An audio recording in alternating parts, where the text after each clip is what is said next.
It was supposed to be a routine business trip for my father and brother.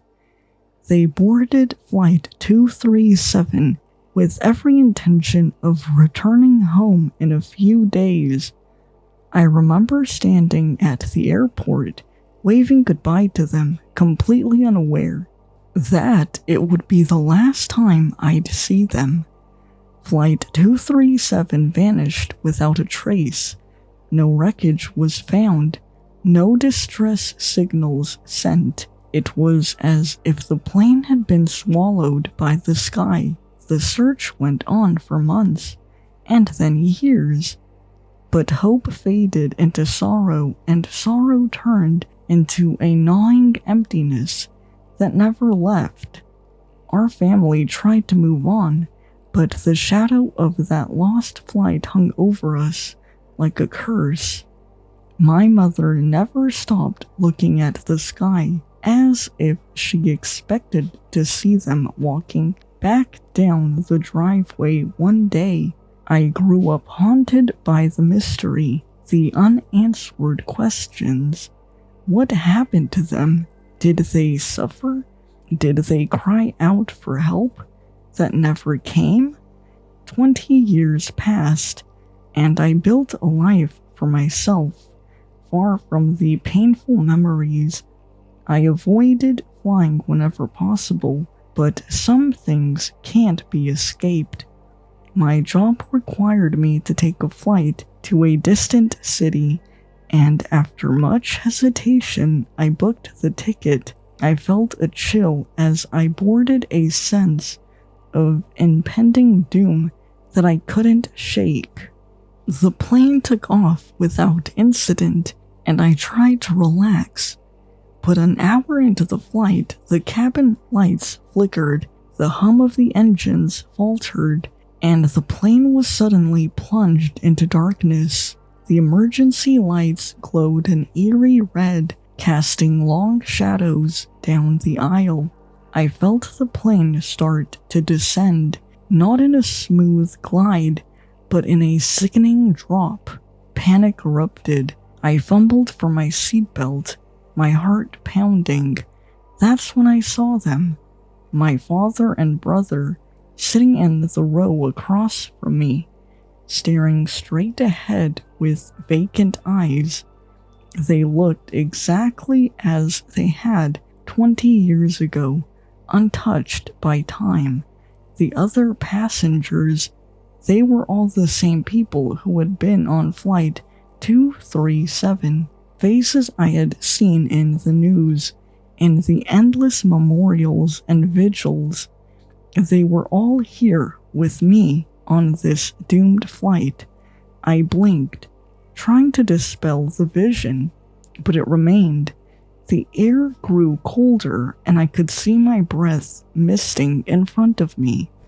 I tried to call out to them, but my voice was swallowed by the oppressive silence. My father turned his head slowly, his eyes locking onto mine. They were empty, hollow, like windows into an endless void. My brother's hand reached out, skeletal and trembling. "Why didn't you save us?" His voice was a whisper, barely audible over the growing roar of the wind outside. I couldn't," I stammered, tears streaming down my face.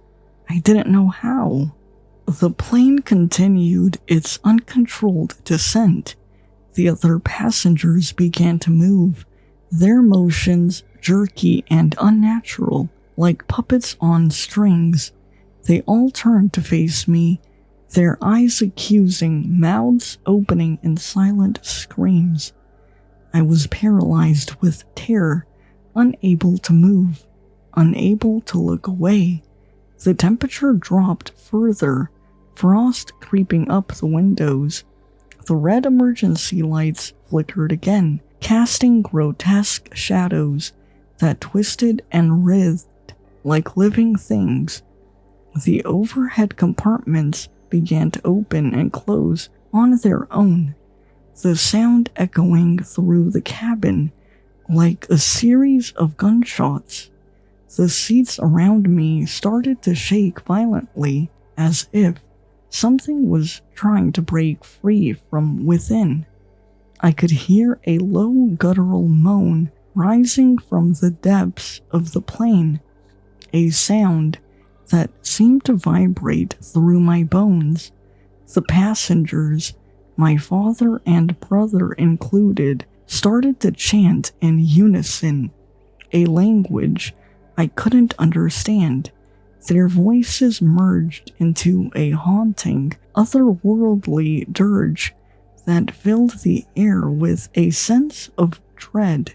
I clutched my seat, knuckles white, as the plane plummeted faster.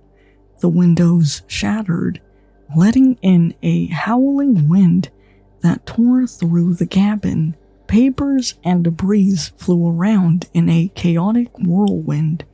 My father leaned closer, his face inches from mine. "Join us," he whispered, his breath icy on my skin. I screamed, closing my eyes, wishing it all to end. The plane shook violently, and I could feel it breaking apart. My body was thrown against the seat, and then everything went black.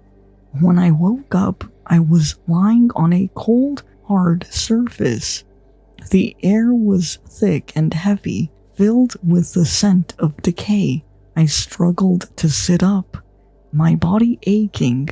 I was in a cavernous, dimly lit space. The remnants of the plane scattered around me. The passengers were there too, standing in a circle around a dark, pulsating mass at the center. My father and brother stood closest to it, their faces expressionless. The mass seemed to breathe, expanding and contracting rhythmically, emitting a faint, eerie glow. I tried to stand, but my legs refused to cooperate. I crawled forward, compelled by an unseen force. As I neared the center, I could hear whispers, voices from the mass calling to me, beckoning me closer. I reached out, my hand trembling. The surface of the mass was cold and slick, like the skin of a serpent.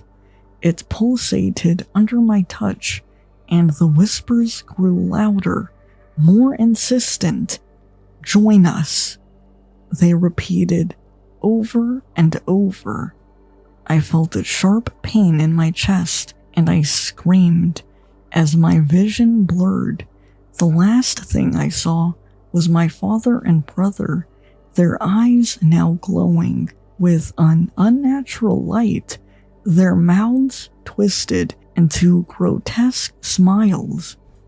I don't know how long I was unconscious. When I came to, I was back in my seat on the plane. The cabin was silent, the lights dim. The other passengers were gone, and the plane was steady, cruising at a normal altitude. I looked around, my heart racing. Was it all a dream? A hallucination? But then I saw it, my father's watch, lying on the seat next to me, still ticking, untouched by time. The plane landed without further incident, and I stumbled off, clutching the watch. No one else seemed to remember what had happened. The passengers and crew went about their business, oblivious. But I know the truth. Flight 237 never really vanished. It's out there, somewhere, waiting. And now, so am I.